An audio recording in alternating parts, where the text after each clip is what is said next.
one night that we live tonight. Let's ride till we're out of sight. So far, so they never fade down our halo. What is going on, guys? You got Tone here, bringing you my IBL Season 3 Week 6 battle against Thomas, coach of the Los Angeles Elgyems. Now, we are coming off of a win over Eric and his Denver Rapidash. So, we are now 3-2 heading into this division matchup against Thomas, who also came off a win from week number 5. He is 2-3 heading into this matchup. Now, I played Thomas in the Alolan League offseason, where we did lose in the regular season and the playoffs. He actually went on to win the Alolan League offseason, so I know I have my work cut out to me, but I feel as though I have the team to deal with his very bulky team, as you see on the right here. His team is very bulky, but his team is also very slow. Considering his fastest Pokemon is his Victini, and after that his next fastest Pokemon is his Nidoking, and then Braviary, and then it just goes to Florges, Skarmory, but these Pokemon normally don't run speed, so I'm looking to take advantage of that as much as possible, as you see by the team that I am bringing against Thomas and his LA Elgyems. So we're looking to pull off our 3rd win in a row, and considering that this is a division matchup, I gotta be sure that I want to come out on top and try to get my 3rd win in a row. So just to run down the team that I am bringing against Thomas, first Pokemon you see on the screen, you have Navi, the Clefable, the offensive tank Clefable with Soft-Boiled Moonblast, Thunderbolt, and Knockoff with enough speed to outspeed uninvested Skarmory, max special attack, rest, and HP to give it some bulk. So basically this Clefable is meant to take hits and deal them out just as hard. T-Bolt's there for the Skarmory, the Braviary, Moonblast for overall general stab, and Knockoff is just there to get rid of items on his team, whether it be leftovers, Black Sludge on Toxic if he decides to bring it, stuff like that. So that is my Clefable set. Next up we have Susume Bachi. Here are Sugarberry, Nidoqueen with Stealth Rock, Sludge Wave, Thunderbolt, and Earth Power with 36 speed, which allows me to outspeed uninvested Goodra and below. Max HP, rest in special attack. Figured to go in the tanky route would be the best route for me. I get up rocks against most of his team, and considering that his only hazard removers are Skarmory and Braviary, it makes it a lot easier to wear those things down where they're forced to defog, and I get up a Thunderbolt. I'm expecting Skarmory more than Braviary. Braviary is a threat, but I don't expect him to bring a defog, but anything is possible. So this is basically my offensive hazard setter. Pressure, get rocks up, pressure his defensive mons with my coverage.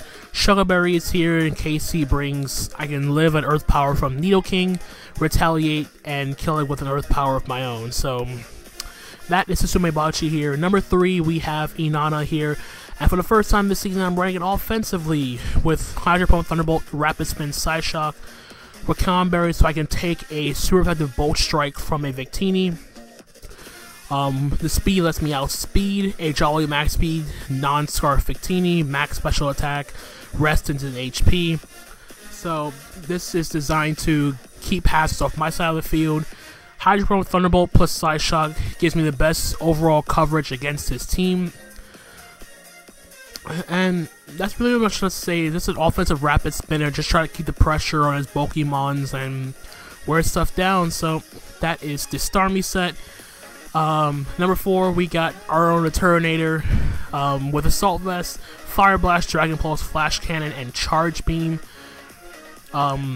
This is, surprisingly, this is my response to his Victini, as I don't really have much switch-ins to Victini whatsoever. I have offensive checks, but that is it. So, if his Victini is special, I have the Assault Vest. I can eat up any hit.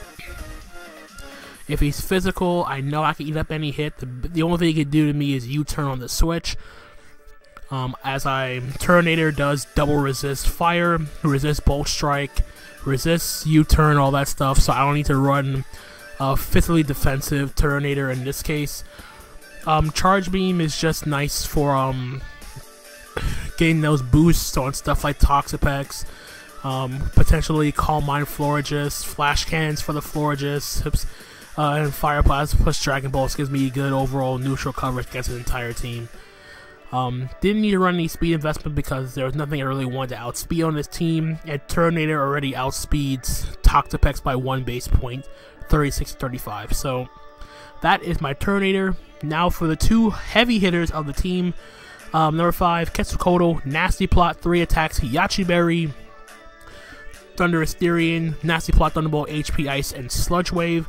Max special attack, max speed. I outspeed his Victini. Yachi Berry, in case he decides to bring Scarf Nidoking with Ice Beam, I can eat the Ice Beam, go for an HP Ice, take out that Nidoking. But I do need to make sure that stuff like Goodra and other Pokemons are worn down before I can go for a full-on Quetzalcoatl sweep. So that is my Thunder Asterion set. Nothing really to go into detail about that. And number 6, we have Centikiller, the Scolipede, rocking SD, fighting MZ with Poison Jab, Earthquake, and Superpower. So basically with this set, Scolipede has a lot of fun with this set alone, simply because if I get up a Sword Stance against anything, I can force something out, and then +2 Poison Jab, +2 Earthquake, and then my all-out pummeling with Fighting MZ is here for the Skarmory as +2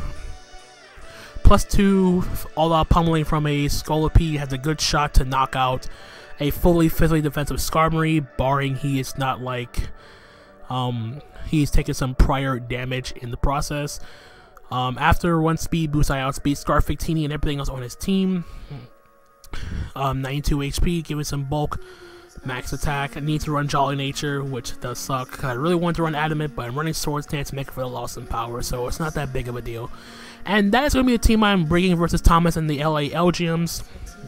So with all that being said, I'm going to switch right over to the battle, so we'll be right back. Alright, so here we are with our Week 6 battle of the IBL against Thomas and his LA Elgyems. So you see the team that he brings here. He does bring a couple of different mons I did not expect. I definitely wasn't expecting the Pawniard, and I was especially surprised that he didn't bring Skarmory. Not that I was complaining, but it was just very interesting on his part to think what he brought and why he brought it. But I'm pretty sure he has a reason for bringing Pawniard and not Skarmory. I guess he didn't want to double up and make himself too electric weak, because if I was like a Volt switching variant of Thunder Asterion, I would have my way with his team right now, but I'm not. But nonetheless, you see that I'm gonna lead off with my Turtonator. The reason why I led with Turtonator was because mostly I was expecting him to lead off with his Victini and try to like nuke something from the get-go, and I wasn't gonna have that. So I'm going to leave with Turtonator, he's going to leave with his Pawniard. Now, this battle took a lot longer to do than before, mainly because we disconnected a lot the previous times we tried the battle here. So I'm going to just like walk through the turns that occurred before we disconnected, and then we replayed it up to a certain point, and then we just did our own thing once the recreation was done. So unfortunately for us, we did remember the sequence of turns that happened during the battle.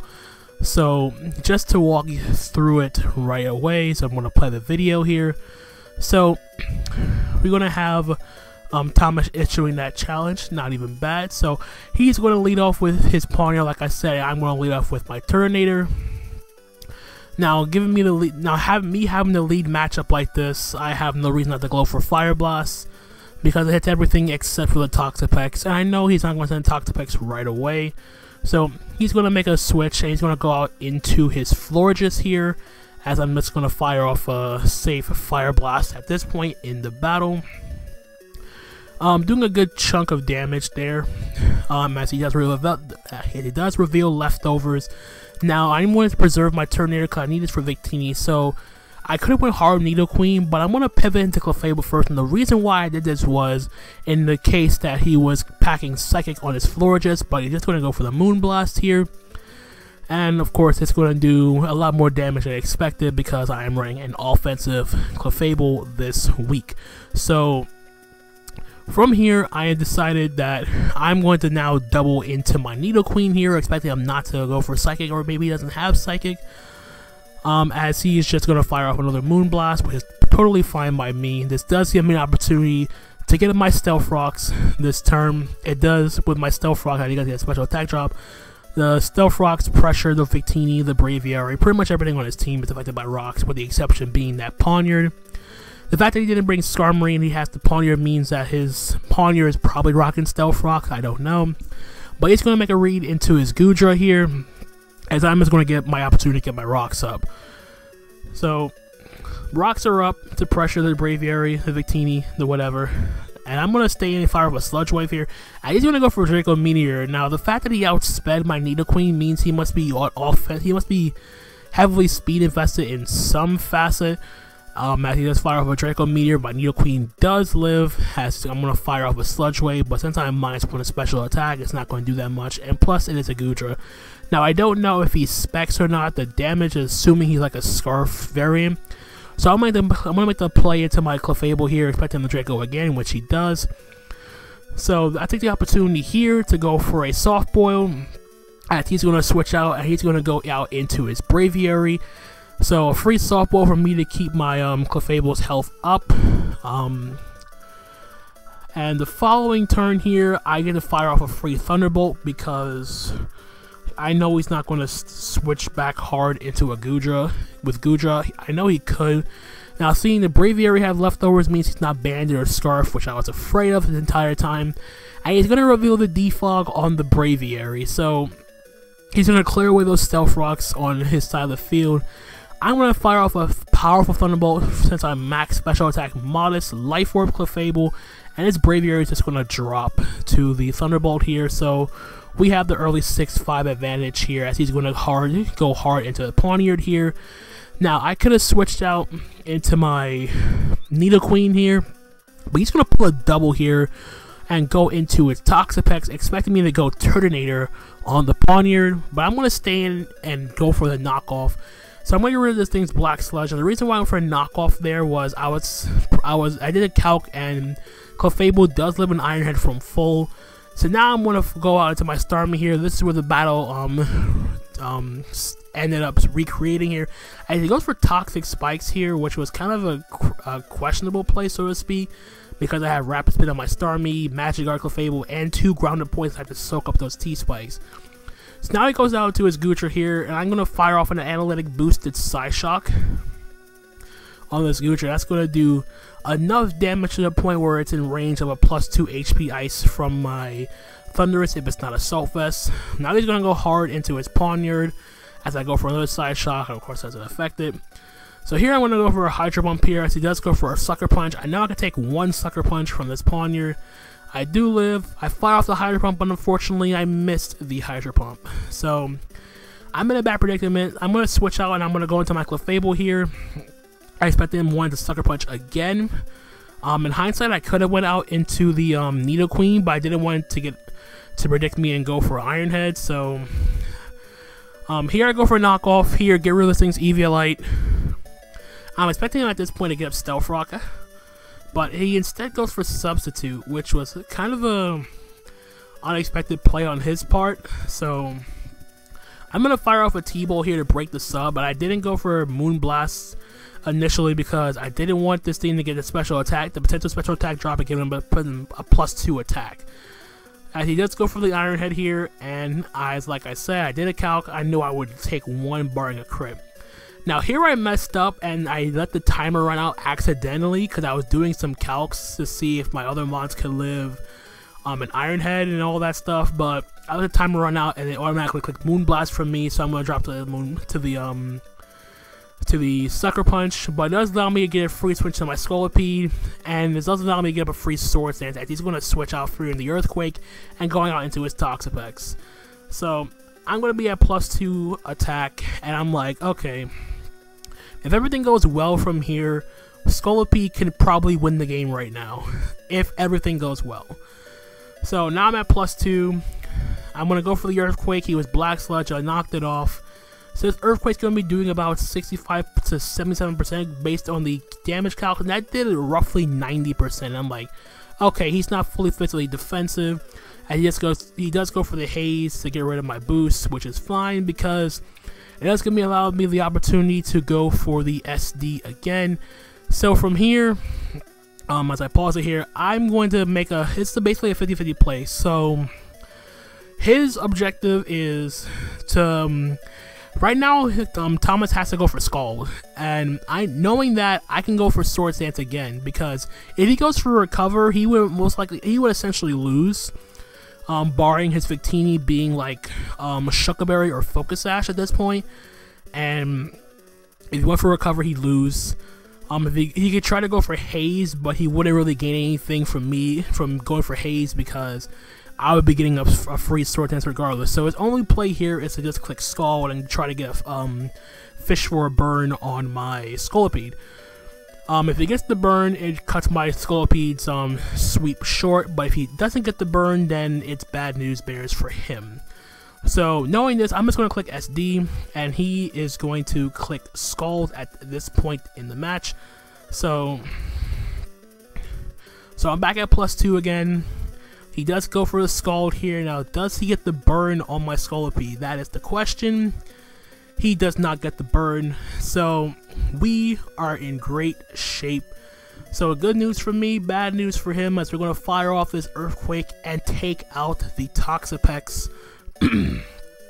So, Scolipede finally picking up its first kill, seeing its first action of the season after not being able to come out the first 2 times I brought it to this season. So, it's looking very, very nice for me. So he goes out into his Victini. So he went on pretty hard to Victini. I'm hoping he's not Shucker or Focus Sash. I don't see a Shuckerberry pop as I go for the Earthquake. Now is he Focus Sash Victini? He's not Focus Sash Victini. So it's pretty much a good game at this point, because the only thing I can take out my Scolipede right now is if he crits me with a Sucker Punch from his Poniard. Now he just goes out into Florges. I get a free Poison Jab off. He doesn't bother to like try to play around it or all that stuff. He just lets Florges drop to the Poison Jab. So it's going to be a pretty quick battle, unfortunately, as all he has left is Poniard and Goodra. In comes the Poniard.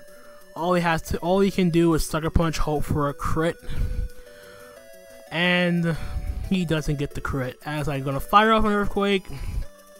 Down goes the Poniard, and that's essentially GG at that point. So the Maine Red Clawitzers are going to come away with a 5-0 win over the LA Elgyems on the back of Scolipede picking up 5 kills in this battle. Not saying it was bad prep on Thomas's part. He did what he had to do.